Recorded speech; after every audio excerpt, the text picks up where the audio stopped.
Sedan na subok na sa tibay, tipid sa gasolina, at perfect sa pang daily drive. Ito ang Toyota Vios 2019 E-Variant Automatic Transmission. Ang color variant na meron tayo dito is blue. So, tara, simulan natin dito.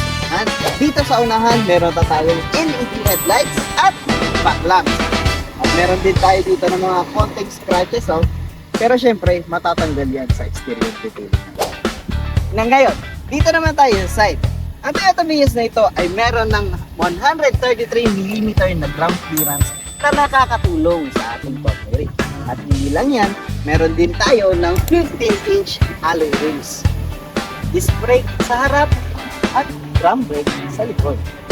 Dito naman tayo sa kabilang side.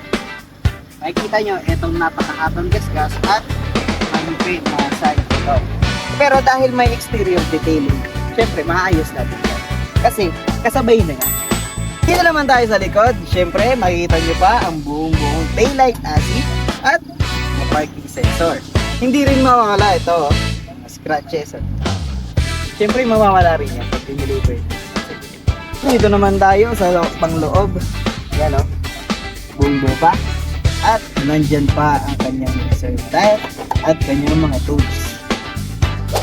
Pagpasok mo pa lang, mapapansin mo kaagad itong napakagandang fabric seats and also yung kanyang adjustable na seatbelt height at ang napakalamig na aircon.